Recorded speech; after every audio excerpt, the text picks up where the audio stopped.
civil rights doesn't just apply to racial and ethnic groups, it also applies to gender discriminations. So let's talk about women and their history in this country. Women's rights, the women's rights movement in America begins really out of the abolitionist movement, as many women are fighting to free the slaves, begin to realize that their legal status is not that much different than slavery. The legal doctrine of coverture deprived many women of any identity separate from that of their husbands. And in many states, women couldn't own rights, own property, file for divorce, or testify in court or bring charges. Women like Lucretia Mott and Elizabeth Cady Stanton organized a meeting at Seneca Falls, New York to discuss women's rights and put out the Seneca Falls Declaration of Sentiments and Resolutions, which was based on the Declaration of Independence. This movement would eventually culminate in the 19th Amendment, which gave women the right to vote, or suffrage, in 1920.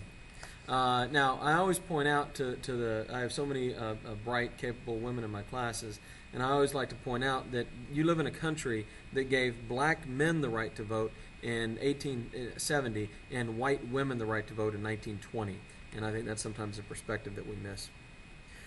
The period after the passage of the 19th Amendment, up until about 1960, we call the doldrums. And this is a period where the women's movement kind of fades. A lot of them felt that once they got the vote, then their issues would be resolved through elections. But as we're going to see, that wasn't really true. Also out of the same period, the Progressive Era, we have the Equal Rights Amendment, which seeks basically a 14th Amendment that applies to gender, guaranteeing due process and equal protection and the like. But it was never passed. It came one state away from passing in the 1970s, but failed to pass. Now, one of the reasons it didn't pass is because the Supreme Court began to interpret the 14th Amendment to include gender.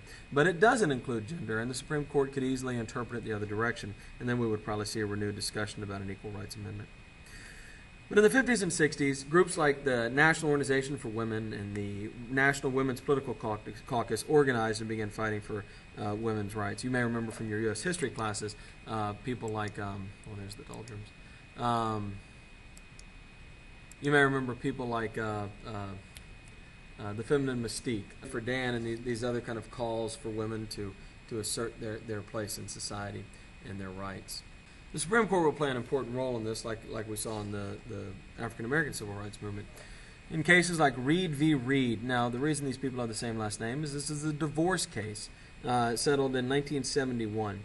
And it ruled that you cannot establish the rules of divorce, like who gets custody of the child or income distribution, things like that, based on gender.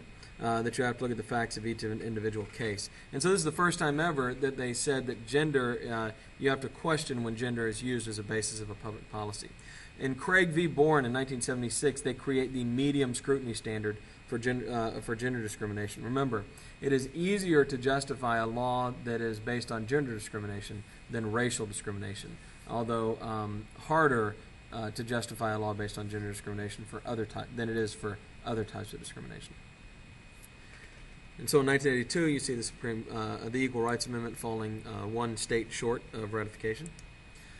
Women in the workplace. The Civil Rights Act of 1964 banned gender discrimination in employment. So it used to be there were jobs that were women's jobs, and only women got those jobs. There were jobs that were men's jobs, and only men got those jobs, like teaching, for example.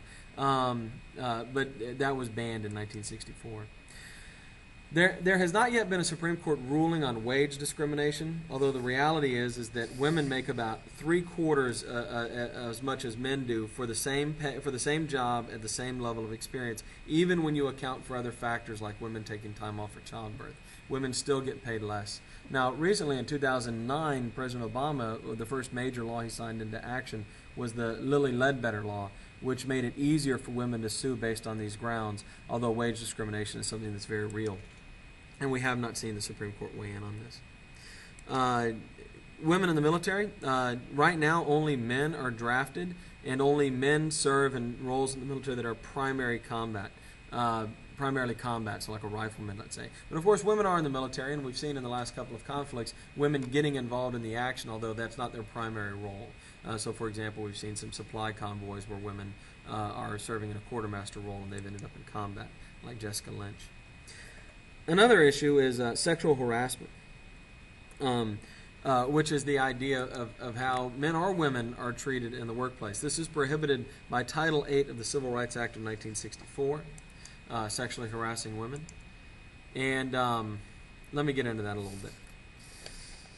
The idea of sexual harassment is that if a workplace is perceived, it could reasonably be perceived as hostile or abusive based on your gender or some issue pertaining to sexuality, then you can sue on the grounds of sexual harassment. Typically, we think of the boss hitting on an employee or something like that. But it could be that a woman goes to a job place and there are, inappropriate pictures of women up, or a guy is, say, watching something on his work computer he really shouldn't be watching there. Even though that may not be directed at that particular woman, that could make her feel uncomfortable, and she could sue over that. In 96 and 97, we had a major scandal in the military where women who were being sexually harassed by male commanders ended up resigning their commissions and leaving the military in disgrace because of this. And unfortunately, we still have these cases popping up today.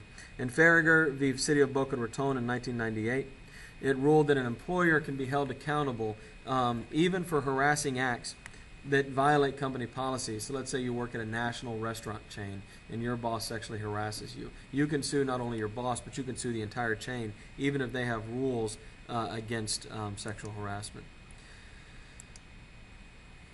I'm going to go ahead and stop there. We'll do this in the next video. Oh, I should mention one more thing about women.